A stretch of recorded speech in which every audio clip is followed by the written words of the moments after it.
Thanks for joining us today. I'm Jonathan Simon with the Entrepreneurship Society, here with Andrew and Kinchie's Crepes. Thanks for joining us. Wonderful, thanks for having me. Andrew, what made you want to become an entrepreneur?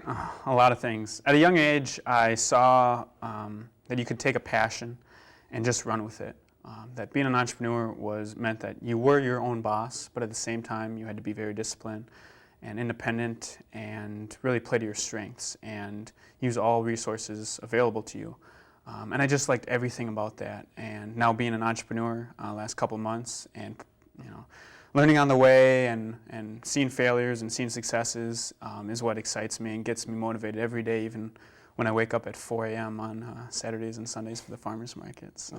Okay. Well, what sparked the idea for Kinchie's Crepes? It is an unusual idea. You don't go in the store and see crepe mix or even crepes are not very familiar.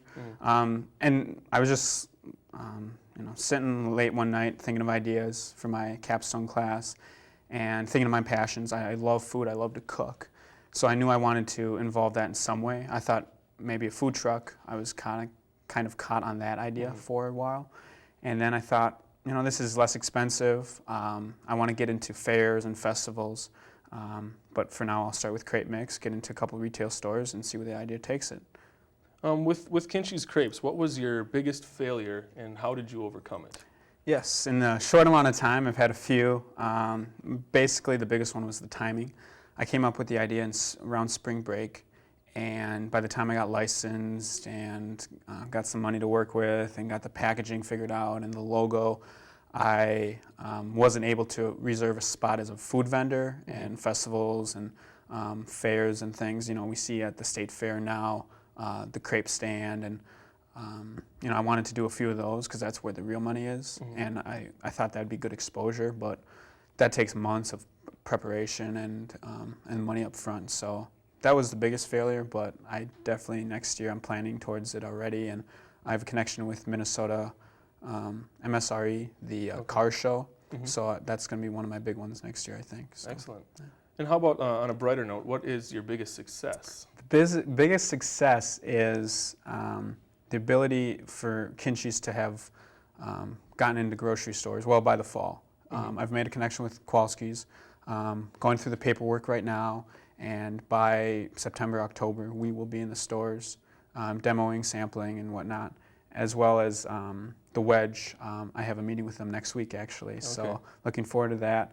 And, there's people at the farmers market where I'm at now that have been selling their food products for 3-4 years and aren't even in stores yet. So it's my energy, my excitement, my determination that has gotten me there, I think, along with my unusual product or product that's new to consumers. So. What kind of challenges present themselves when starting a company?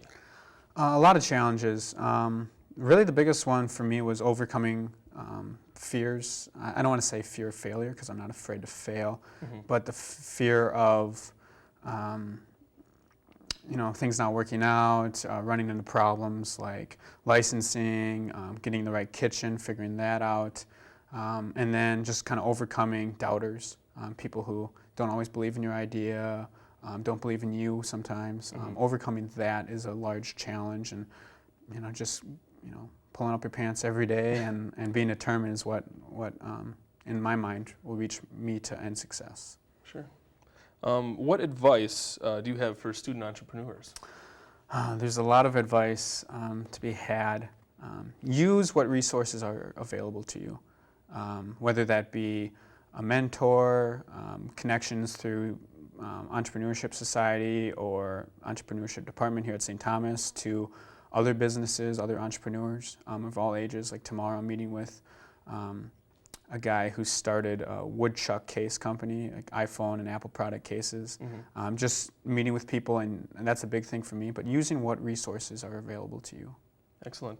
Have you learned anything going through the process of starting and running your own company that you want other aspiring entrepreneurs to know? Yeah, I have learned a lot, and I'd say the biggest thing is play to your strengths.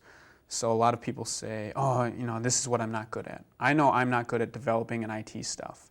So I try it a little bit, but I'm not going to spend hours and hours trying to develop a website that isn't any good. Sure. Instead, I'll pay someone to do it, or bring in someone that can help me with that. While I know that I'm good at sales and talking with people and being determined and all the other sides of the business. So that's what I play towards. So to entrepreneurs, or to really anyone out there, you should always play to your strengths. And lastly, what's next for Kinchie's Crepes? There's a lot of steps. Like I said, I want to be in festivals, fairs, those kind of things next year.